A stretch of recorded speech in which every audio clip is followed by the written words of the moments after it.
Bin ich meines Bruders Hüter?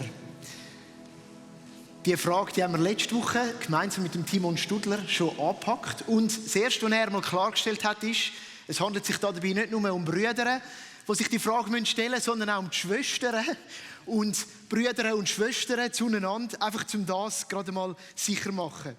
Und wir sind miteinander zum Schluss gekommen, ja, im Kirchenkontext sind wir unsere Hüter, gegenseitig, unseren Brüdern, unseren Schwestern. Und mir persönlich ist besonders etwas so nachgeklungen, und ich habe gemerkt, es hat mich dann auch in die Vorbereitung vom heutigen Sonntag beschäftigt, nämlich das spannungsvolle Miteinander, das der Timon so wunderschön ausgezeichnet hat, von Liebe und von Wahrheit. Und das wäre auch so ein kurzer Hinweis für dich, falls du diese Predigt nicht gehört hast. Du kannst die auf unseren Podcast-Kanal nachschauen, nachhören, YouTube und überall, wo das halt erhältlich ist. Es sind wie so zwei Pole, Liebe und Wahrheit, wo sich zu widersprechen scheinen, wo aber untrennbar zusammengehören, wenn es um die Frage geht, wie wir miteinander unterwegs sind, auch gerade die Fragen, die den Lebenswandel betreffen. Und ich möchte euch so zum Start von dieser Predigt ins Johannesevangelium entführen. Wir werden dann auch ziemlich lange in dem drin bleiben. Und zwar in die Kapitel, wo also überzeichnet werden oder beschrieben werden als die Abschiedsrede. Das sind Kapitel 13 bis 17 und es sind berührende, bewegende Kapitel. Es ist vor allem Rede von Jesus und es geht dort darum, wenn er auch seinen Jüngern, denen, die ihm nachgefolgt sind, nochmal so sagt, was er wichtig findet, Zuspruch gibt und auch für sie betet. Und in diesen Kapiteln finden wir eben die zwei Pole auch wieder. Und das hat mir so gefallen, um da auch das aufzugreifen. Liebe und Wahrheit. Wir lesen zuerst zu der Liebe. Jesus sagt seinen Jüngern, ich gebe euch jetzt ein neues Gebot, liebt einander, so wie ich euch geliebt habe, so sollt ihr euch auch untereinander lieben. An eurer Liebe zueinander wird jeder erkennen, dass ihr meine Jünger seid. Liebe ist also entscheidend fürs Unterwegssein als Brüder und als Schwestern, wo wir da sind. Und wenn sie unter uns wirkt, dann hat das eine Zeugniskraft, eine Strahlkraft für die Menschen um uns herum. In der gleichen Rede redet Jesus aber auch über die Wahrheit. Kapitel 17, Vers 17, einfach zu merken, lesen wir, wenn er betet für seine Jünger. Lass ihnen deine Wahrheit leuchten, damit sie in immer engerer Gemeinschaft mit dir leben. Dein Wort ist die Wahrheit. Also er betet für seine Nachfolger, für seine Schüler, für die Gruppe, mit denen er ganz eng unterwegs war, dass sie durch die Wahrheit zuerst näher zu Gott kommen, in eine engere Gemeinschaft. Also Wahrheit führt zu mehr Nähe zu Gott. Und dann sagt er, dass das Wort die Wahrheit ist. Und jetzt im Johannesevangelium, das ist ganz wichtig, wenn wir die Bibel auslegen, dass wir dann verstehen, in welchem Kontext das steht. Und der Johannes, der braucht das Wort nicht einfach so, sondern schon ganz am Anfang von seinem Evangelium, da ein Hinweis auf eine Predigt, die ich kann im Sommer, definiert er, was das Wort ist. Und dort heisst, das Wort ist Mensch geworden.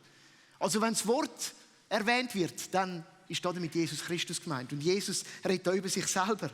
Dein Wort ist die Wahrheit. Ich bin die Offenbarung von der Wahrheit. Und diese Wahrheit führt die engere Gemeinschaft mit dem Vater. Und als Kirchengemeinschaft, wo wir als GVC eine sind von vielen, möchten wir genau das. Wir möchten einerseits gemeinsam in Liebe unterwegs sein. Das haben wir eben letzte Woche schon gesehen. Und zwar in der Richtung von Jesus Christus, von dem Wort. Er ist die Wahrheit, in ihm finden wir die Wahrheit. Und Leben mit ihm ist ein Leben in der Wahrheit. Und wir dürfen und wir sollen uns auch gegenseitig auf die Wahrheit hinweisen. Und wir möchten so eine Christus-zentrierte Gemeinschaft sein. Das ist unser Wunsch, wo in der Mitte Jesus steht. Wo nicht Hürden da sind, um zu ihm zu kommen, sondern wo die abbauen sind, wo wir sagen, aber dorthin wollen wir, in die Richtung wollen wir uns bewegen. Liebe und Wahrheit sind entscheidend. Jetzt, ich denke mir manchmal, Gott hätte es sich ein bisschen einfacher machen können. Warum muss das so kompliziert sein? Und warum muss Jesus auch so für das einstehen und seine Schüler so auf das hinweisen? Er hätte ja uns können so ein bisschen einheitlicher machen. Stereotyp, alle gleich. Weil dann fällt es einem leichter, den anderen und seine Vorlieben zu lieben. Bei mir fängt es schon an bei den Fußballvereinen. Oder? Ich habe einfach Mühe mit den einen. Und es tut mir leid, so gut du bist. Ja, das ist jetzt ein bisschen plakativ. Aber wenn wir alle gleich wären, wäre das so ein bisschen einfacher. Und die Wahrheit wäre dann auch gerade mal für alle klar. Also meine Wahrheit wäre dann auch deine Wahrheit. Aber Gott hat uns so unterschiedlich geschaffen. Und irgendwie denke ich dann manchmal so, es hätte ja einfacher sein können. Er hat uns unterschiedlich gemacht. Zum Beispiel, indem wir unterschiedliche Tendenzen haben in Grundbedürfnissen, die wir alle haben. Nämlich zum Beispiel eines, das schon in der Schöpfung rauskommt, Zugehörigkeit. Wir alle sind geschaffen für Gemeinschaft. Aber wir sind auch geschaffen für Eigenständigkeit, für Gestaltung, für Individualität. Und die einen von uns tendieren mehr ins eine und die anderen mehr ins andere. Und manchmal ist das mühsam. Weil die ins eine gehen, die möchten mehr das Miteinander und Harmonie und alles. Und die anderen möchten schon schauen, dass sie einfach noch so ein bisschen ein Farbtupfer im Ganzen sind, oder? Aber es geht natürlich viel weiter. Es geht um Begabungen, wo wir so unterschiedlich sind. Es geht um eben Interessen, Vorlieben, um Persönlichkeitstypen. Um Kulturen, Sprachen und so weiter und so fort. Und in all dem inne aber sagt Jesus, hey, ihr, die zu mir gehört, liebt einander und richtet euch gemeinsam auf die Wahrheit aus. Und ich merke so, ja, das ist einfach auch noch recht kompliziert in der Praxis. Und vielleicht geht es dir ja gleich. Und gleich ist wahrscheinlich genau da drin so eines von diesen grossen Geheimnissen, wo Gott in die Wildgruppe von Menschen, wo er gesagt hat, ihr kommt in mein Reich, oder wo er mit ihnen das Reich auf Erde repräsentieren, eingelegt hat. Nämlich die Einheit in Unterschiedlichkeit. Und das kommt eben in diesen Abschiedsreden von Jesus, also Kapitel 13 bis 17, auch so stark zum Ausdruck. Und darum möchte ich nochmal Jesus selber zu Wort kommen lassen. In leidenschaftlichen Worten kann man schon sagen, betet er, ich stelle mir das sehr intensiv vor, redet er zum Vater, in Anwesenheit von seinen Nachfolgern. Und er betet Folgendes: Ich verlasse jetzt die Welt und komme zu dir. Sie aber bleiben zurück. Vater, du heiliger Gott, erhalte sie in der Gemeinschaft mit dir, damit sie eins sind wie wir. Und jetzt denke ich so, wir müssen uns schon bewusst sein, dass die Jünger nicht sehr viele Gemeinsamkeiten hatten, außer Jesus. Hey, ein gemeinsamer Kollege und dann über das findest du manchmal, oder? Den findest du nicht gut. Aber sonst sind sie sehr unterschiedlich gewesen. Und jetzt ist das Problem, jetzt geht er. Und ich glaube, er hat auch gewusst, dass das ein Problem ist. Jetzt geht er. Stellen wir es uns mal rasch ein bisschen vor. Wir haben das auch schon oft gemacht und gleich finde ich es wichtig, das uns vor Augen zu führen. Wir haben hier Bützer. Einige sind Fischer gewesen, hat es geheissen. Sozusagen den Lehrberuf gelernt vom Vater im Familienbetrieb. Wir haben aber auch Staatsangestellte, würde man heute vielleicht sagen. Damals sind sie ehrlich gesagt Verräter gewesen in den Augen der Juden. Das sind die, die am Zoll mitgeschafft haben. Als Juden den römischen Zoll eingetrieben haben. Und man hat gesagt, die sind unehrlich, die haben noch eine recht grosse eigene Tasche. Die sind auch da drin reingeguckt. Die Landbevölkerung hat mit denen nichts am Hut haben. Wir haben aber auch noch so ein paar, noch ein bisschen krassere, nämlich die Zeloten, die Aufständischen. Das war so eine Rebellengruppierung. Auch die sind vorhanden gewesen. Und ehrlich gesagt, heute würde man sagen, es ist ein toxischer Mix. Wie wenn die Juso und die Wirtschaftsliberalen nicht nur auf dem Podium miteinander streiten müssen, sondern zusammenleben. Zusammen mal ein bisschen durchs Land ziehen. Und wir könnten jetzt ganz viele so Beispiele nehmen. Und ich bin sicher, Sie haben sich oft die Frage gestellt, ist dem anderen überhaupt noch zu helfen? Der hat irgendeinen an der Waffel. Aber Jesus hat ein Anliegen für sie. Sie sollen eins sein, wie der Vater, der Sohn und der Heilige Geist. Und das Anliegen drückt er immer wieder aus. Und ehrlich gesagt kommt es nachher noch schöner. Und jetzt geht es um uns, um dich und um mich. Kapitel 17, immer noch in der Abschiedsrede, betet Jesus für uns. Hast du gewusst, dass Jesus für dich und für mich betet? Hat. Ich bete aber nicht nur für sie, für diese Jünger, sondern auch für die Menschen, die auf ihr Wort hin an mich glauben werden. Wir alle gehören zu dem. Das ist das Unglaubliche an dieser Botschaft vom Evangelium, dass sie eine weltweite Bewegung ausgelöst hat, wo wir heute zu unzählbaren Massen Gottesdienst feiern am Sonntag. Ich finde das faszinierend. Jesus hat für uns gebetet. Ich bete auch für sie. Ich bete darum, dass sie alle eins sind. Sie in uns, so wie du, Vater, in mir bist und ich in dir bin. Dann wird die Welt glauben, dass du mich gesandt hast. Und ich denke nur so, ach Jesus, bist uns gnädig. Weil ganz oft denke ich, den anderen da ist nicht mehr zu helfen. Wie soll man das schaffen? Jetzt möchte ich einen kurzen Einschub machen. Mir fällt der Schlusssatz von Jesus in dem Vers aus. Vielleicht kannst du noch mal springen. Dann wird die Welt glauben, dass du mich gesandt hast. Es scheint mir so, als würde Jesus sagen, wenn der Bunthaufen als Einheit auftreten kann, dann ist das so ein grosses Wunder, dass die Menschen auch glauben können, dass ich Jesus, Gottes Sohn bin, Gott selber bin. Seine Darstellung auf Erden. Wow. Und ich wage im Vergleich heute, obwohl ich keine Ahnung habe von Elektrotechnik, gefährliches Halbwissen, abgecheckt mit unseren Haustechnikern. Ich weiss einfach, dass es, damit eine Lampe anfangen zu leuchten, Spannung braucht.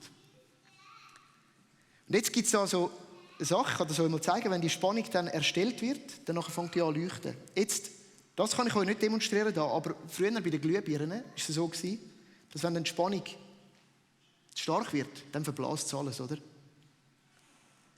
Wenn sie aber zu wenig ist, dann leuchtet das Zeug einfach nicht. Dann sieht man nichts. Und mir ist das so beim Nachdenken auch in den Sinn gekommen, was wir als Kirche möchten ziehen. Stadt auf dem Berg, wo das Licht nicht verborgen bleiben kann. Und irgendwie hat es mich ermutigt zu sagen, wo braucht es eben auch gewisse Spannung, damit man uns überhaupt wahrnimmt.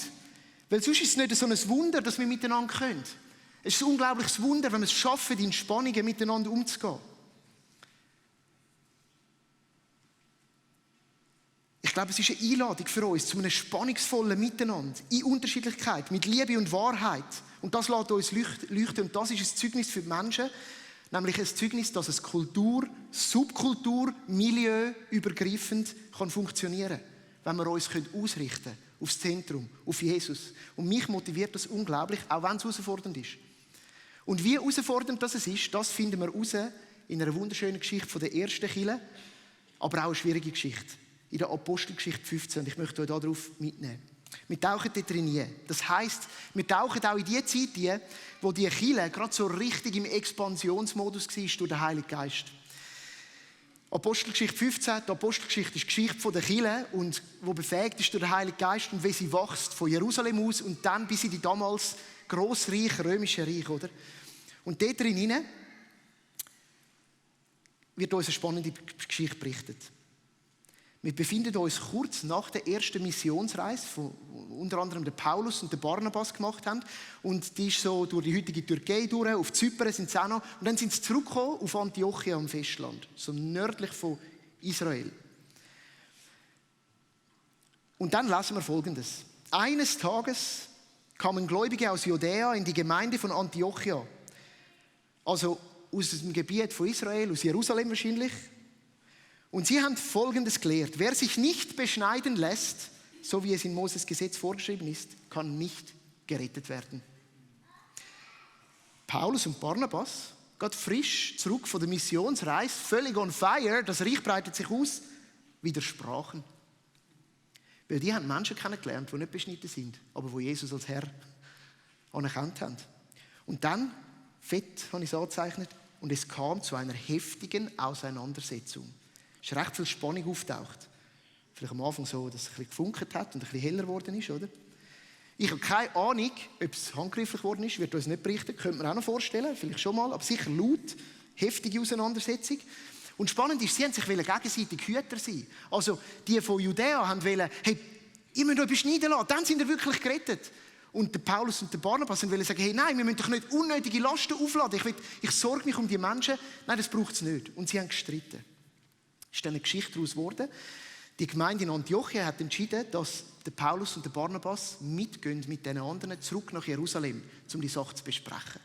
Sie haben sich auf einen spannungsvollen Weg gemacht. Schließlich beschlossen die Christen in Antiochia, dass Paulus und Barnabas mit einigen anderen aus der Gemeinde zu den Aposteln und Gemeindeeltern nach Jerusalem gehen sollten, um diese Streitfrage zu klären. Kirche musste Hochspannung aushalten und ich nehme an, in dieser Zeit hat es eigentlich fast verblasen, zumindest so ein bisschen zu Spannungsschwankungen geführt und zwischenzeitlich ist es wahrscheinlich auch ein bisschen erlöscht, die Leuchtkraft, weil es ist recht nach innen gerichtet war, das Ganze. Recht um sich selber dreht. Und sie haben dann miteinander True Talk führen, wie man so sagt, in Jerusalem. Und sie haben das gemacht. Und dort ist so ein bisschen, man könnte sich das vorstellen, so Global Leadership Conference Style, oder? Es steht zusammengekommen. Weil dort war unter anderem auch der Petrus dann, der ersten Gemeinde in Jerusalem. Der hat ja so ein crazy Erlebnis gehabt, mal mit ein paar Heiden, oder? Mit Cornelius zum Beispiel. Und die haben dann über das geredet und sie haben mal zusammengetragen. Und das fasziniert mich schon. Sie haben es geschafft, miteinander zu reden. Und sie haben einander wahrgenommen.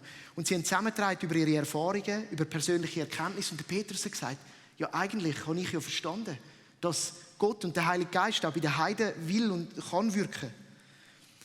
Es sind Weise dabei gewesen, weise Leute. Jakobus zum Beispiel, der erste Gemeindeleiter, wie man sagt, möglicherweise ein Bruder von Jesus.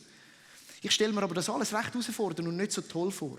Aber Fakt ist, dass sie zusammen durchgehalten haben, die Spannungen. So durchs Flackern durch. Und dass sie Einheit gefunden haben, Einigkeit. Und dann zum Schluss gekommen sind, dass sie 2 Männer wieder schicken, 2 Zeugen, das ist etwas, was wichtig war, 2 Zeugen wieder zurück nach Antiochien. Mit dem Paulus und dem Barnabas. Und dass sie die sollen der Gemeinde in Antiochien berichten, zu was man jetzt sich beschlossen hat. Und dann kommt etwas, was mich ehrlich gesagt sehr bewegt. Das heisst dann dort, wie sie berichtet haben. Ich stelle mir vor, es ist mucksmäuschen still geworden in der Gemeinde in Antiochien. Und dann haben sie gesagt, es hat dem Heiligen Geist und uns gut geschienen, keine größere Last auf euch zu legen, als diese notwendigen Stücke. Und dann folgt eine Beschreibung, könnt ihr gerne mal noch nachlesen, es geht mir gar nicht um was denn alles kommt. Denn es hat dem Heiligen Geist und uns gut erschienen. Ich bin sicher, auch in dieser Geschichte sind die Beteiligten im Prozess an den Punkt, wo sie gesagt haben, ist meinem Gegenüber überhaupt noch zu helfen? Die haben eine Scheibe vor dem Gesicht. Die sehen es nicht. Fakt ist, sie haben alle Hilfe gebraucht. Und der Helfer ist gekommen. Der, wo Jesus auch in der Abschiedsrede angekündigt hat. Der, wo auch der Geist von der Wahrheit genannt wird. Der Heilige Geist. Und nach dem spannungsvollen Zwischenfall ist die Spannung wieder geregelt gewesen. Es ist sogar wirklich zu riesen Leistung aufgeblüht. Und es heisst, gerade im nächsten Kapitel, dass der Paulus wieder auf Missionsreise gestartet ist. Das Evangelium hat sich weiter ausbreitet. Das Licht hat heller geschonen denn je. Und mich bewegt die Geschichte. Dem Heiligen Geist und uns hat es gut geschienen. Aber das Leben in der Kirche ist auch nachher noch spannungsvoll geblieben. Da ist die Bibel sehr ehrlich. Und ich glaube, wir erleben es auch heute noch. Und wenn wir in die Kirchengeschichte schauen, sehen wir es auch. Und in unserer Unterschiedlichkeit denken auch wir oft, ist dir eigentlich noch zu helfen? Ist dir noch zu helfen?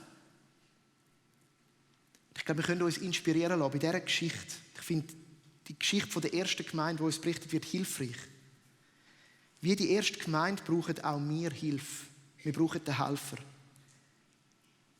Der Johannes nennt ihn in der Abschiedsrede den Parakletos.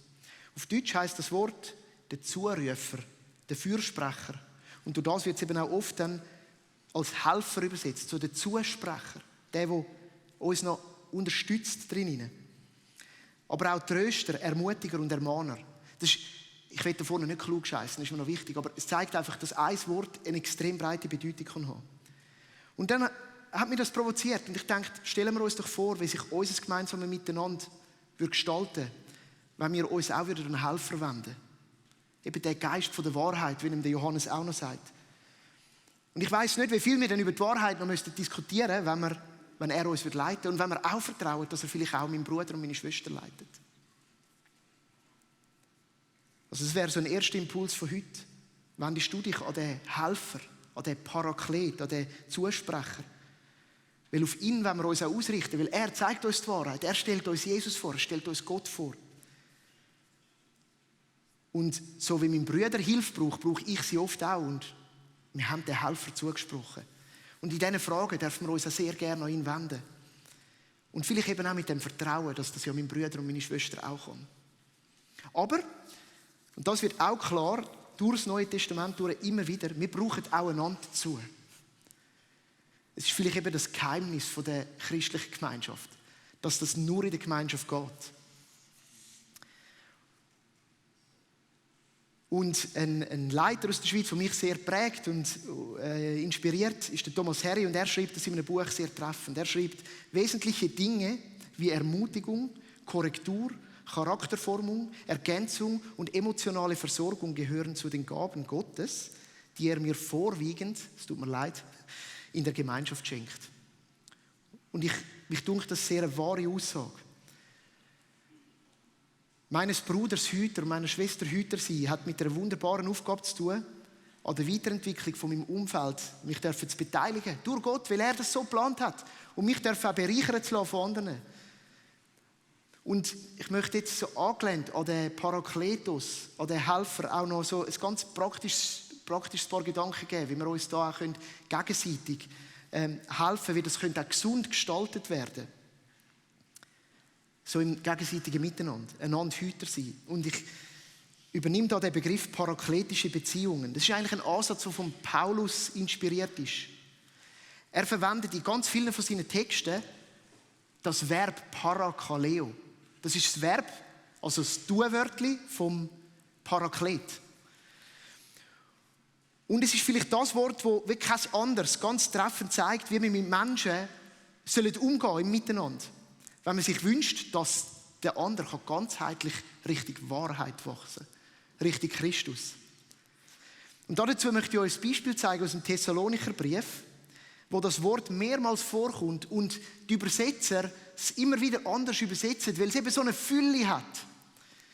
Und darum machen wir so einen kurzen Durchlauf durch den Thessalonicher. Wir lesen dort im Kapitel 2, dass der Paulus schreibt: Ihr wisst doch, dass wir jedem Einzelnen von euch, wie ein Vater seinen Kindern, zureden, parakaleo, Mut machen und ans Herz legen, sein Leben zu führen, wie es würdig ist vor Gott. Es geht immer um das, oder? Um das auf Gott hin, auf Christus hin. Oder dann im Kapitel 4. Im Übrigen, liebe Brüder und Schwestern, bitten und ermuntern, parakaleo, wir euch im Herrn Jesus, dass ihr so, wie ihr von uns unterwiesen worden seid, euer Leben zu führen und Gott zu gefallen. Kapitel 5. Deshalb ermahnt parakaleo einander und erbaut einer der anderen, wie er es auch tut. Das ist nur ein Teil von der Bedeutung, die parakaleo in sich trägt. Es geht noch viel weiter. Es geht um Einladen, es geht um Auffordern, es geht um dringend bitten, es geht um Ermahnen und Ermutigen, zusprechen, trösten und gut zureden. Es ist so ein mega bunter Fächer an Bedeutung. Und er vereint zwei Sachen, die wir im Deutschen nicht in einem Wort zusammenbringen. Und vielleicht macht es uns darum auch so Mühe. Und wir gehen oft einfach auf die eine Seite. Weich spülen, alles nur schön streicheln oder sonst die Härtlinien muss man schon mal ein bisschen zeigen, oder? Und die Bibel gibt uns ein Beispiel, wie das so in einem ist. Parakaleo, das Tätigkeitswort vom Heiligen Geist. Es ist eine positiv unterstützende Ebene, die es hat, und eine herausfordernde Ebene. Und ich würde so sagen, es geht um ermutigende Ermahnung. Um wohlwollende Korrektur und um wertschätzende Herausforderung. Und ich glaube, wir brauchen mehr davon in unseren Freundschaften, in unseren Ehen, in unseren Arbeitsumfeldern und in unseren Kirchen und auch in unserer Kirche. Einander Hüter sein heisst, dass wir einander parakletisch begleiten, so ist das Fachwort. Ermutigend, ermahnend, wohlwollend, korrigierend, wertschätzend, herausfordernd helfen, so wie der Heilige Geist uns selber auch hilft. Und das ist dann so eine Art, wie wir miteinander umgehen können, die ganz weit weg ist von liebloser Zurechtweisung, Besserwisserei, Rechthaberei, Pharisäertum, Gesetzli und übergriffiger Bevormundung oder auch von so dem gleichgültigen Leben und Leben lassen. Du, jeder ist seines Glückes eigener Schmied. Und am Schluss, gell, wir reden einander nicht rein. Ja, gell, jeder glaubt halt an das, was er denkt. Und es ist irgendwie so ganzheitlich und mir gefällt es. Und wir wünschen uns, dass wir in unserer Kirche so einen Rahmen haben für parakletische Beziehungen. Und dass wir das irgendwie anfangen miteinander modellieren. Und das ist so eine Ermutigung an dich und an mich. Dass wir so eine Gemeinschaft sind, wo parakletische Züge drin entstehen. Dass ermutigend ermahnt wird, uns an Christus im Zentrum auszurichten. Dass wir uns dabei wohlwollend, korrigierend mal auf etwas hinweisen und auch wertschätzend herausfordern. Und immer eben in dem Bewusstsein, dass ich selber auch die Hilfe brauche, Hilfe benötige.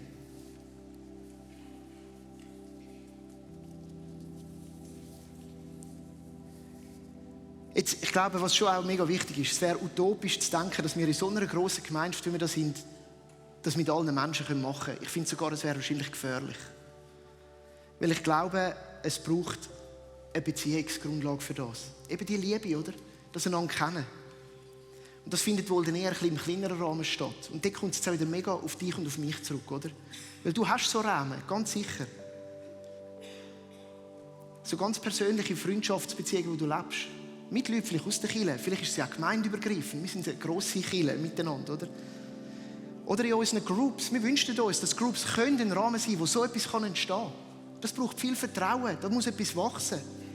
Oder in Teams, wo man schon jahrelang unterwegs ist und man sich ein bisschen besser kennt. Schon jemand mal angestoßen hat miteinander beim vielleicht gemeinsamen Teamfest, oder? Aber eben vielleicht auch in ganz anderen Kontexten, als Vorgesetzte mit den Mitarbeitern oder als Mitarbeitende untereinander, in Vereinen, wo wir sind. Im richtigen Rahmen gelebt ist sicher ein Ansatz, um in Liebe und Wahrheit unterwegs zu sein und einander auf Jesus hinzuweisen. Und es fängt immer bei der Selbstprüfung an, hey, was motiviert mich? Was treibt mich an? Und wo bin ich auch irgendwie mir bewusst, dass ich die Hilfe vom Heiligen Geist darin auch benötige? Und es hilft uns, einander hinzuweisen, dorthin, wo die Quelle von allem Leben ist, wo alle brauchen zu Jesus. Und darum so, hey Kirche, lass uns bei uns selber anfangen. Ich glaube, das ist der erste Schritt, um dem Gegenüber zu dienen. Und darum heute die ehrliche Frage uns zu stellen, ehrliche Reflexion. Ich habe so ein paar Fragen darum aufgeschrieben. Erstens, erlaube ich dem Helfer, dem Heiligen Geist, an meinem Leben zu wirken? Hey, wir brauchen das. In diesen Fragen, die an uns heranprasseln. Darf er mich zur Wahrheit und zum Wort vom Leben zu Jesus führen? Und Heiliger Geist, du bist willkommen, um das zu tun unter uns.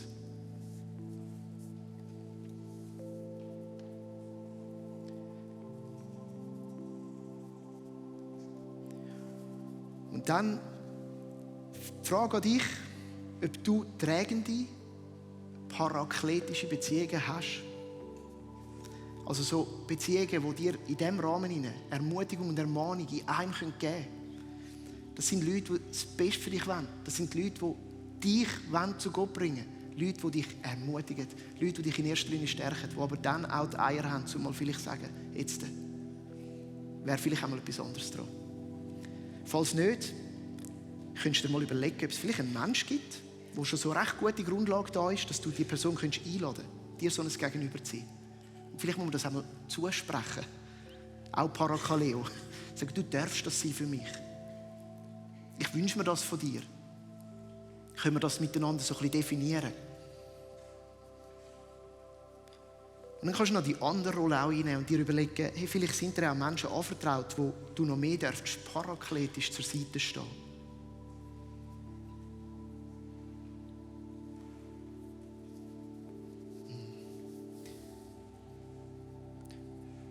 Und so möchte ich zum Schluss beten. Und wir kommen als Gemeinschaft vor dich, grosser Gott, Retter Jesus, Vorbild Jesus, aber auch vor allem Geist Gottes, Zusprecher, Tröster, Ermahner, Ermutiger. Du bist ungreifbar und doch real und wir beten heute ganz besonders, dass du an uns wirkst als allererstes. Führ uns und hilf uns. Ermutig uns und tröst uns und ermahn uns. Heute in Bezug auf unser Leben und auf die Ausrichtung von unserem Leben.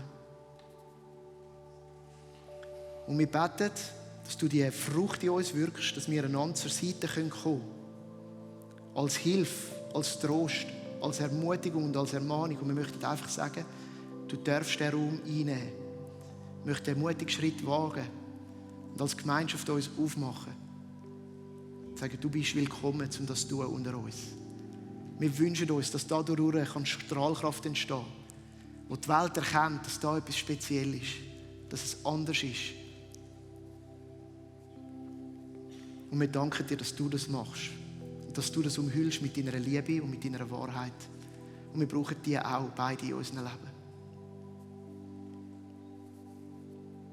Amen.